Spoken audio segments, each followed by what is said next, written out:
Hello. Today we'll be talking about the Toulmin argument style. So whenever you're arguing with someone, you need a claim, something that is very clear and concise. So whenever you're writing, let's say, an essay, this would be your thesis. And so in order for your grounds to work, in order for your claim, you need grounds. So this is factual evidence that you need that should tell you why this claim is correct. And then a warrant. This shows if it's either explicitly stated or implied. So this is something that your audience will usually come in knowing, or if they don't, you have to explicitly state it.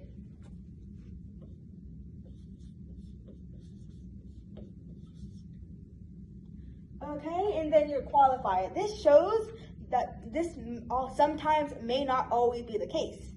So let's say there's a dog barking in your backyard.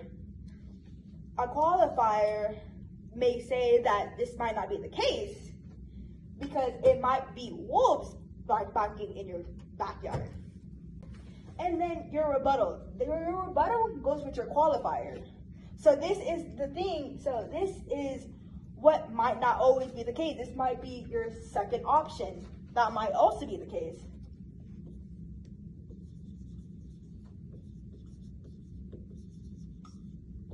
And having a rebuttal is very important because it shows that this might not always be the case. And so it's always good to have a rebuttal because it's always good to have a rebuttal. And then backing. This right here goes with your grounds. Your backing is kind of like the grounds, but I would say grounds are more of, this right here. This could happen right here. This is a reason for you to believe it, so like it is still factual. But backing helps, back it even more, but makes it even more credible.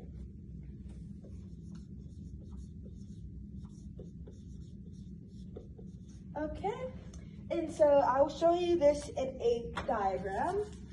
Okay, as you can see, you have your ground. So this is your reason why you believe something is true. And this is your claim. This is what you're pretty much claiming. This is what is basically your whole argument. When you have a warrant,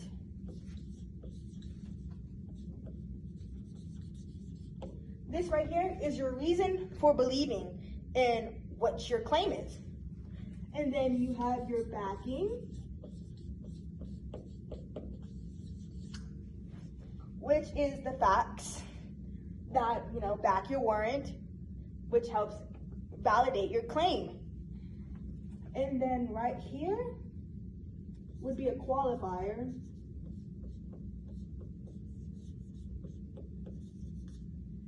Right here would be a qualifier. So this right here shows that this might not always be the case.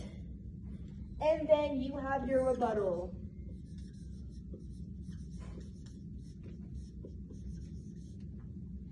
This is a direct contradiction to your claim.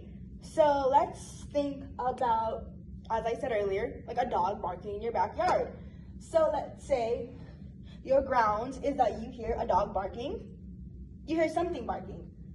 And so you would automatically assume that it's a dog barking in your backyard. And then your backing would be that, let's say your neighbors have dogs. They might have got into your backyard. However, that might not always be the case because it could be, wolves barking in your backyard. And so that goes down to your rebuttal, which pretty much is another claim saying that these could be, in fact, wolves. And so this right here is pretty much the Toulmin style. This shows that, you have, it's very nuanced. You can see things from one way, you see your way, and you can also see someone else's way, which also kind of plays into Roger's style, which is basically kind of like exploring, trying to build rapport between two people. It's, not coming on too strong, but also leaves enough room for the other person to see your point of view, and for you to see their point of view. However, for Rogers to work, you'll need a very good understanding of Toulmin. And that is all. Thank you, class, and I'll see you tomorrow. Thank you, teacher.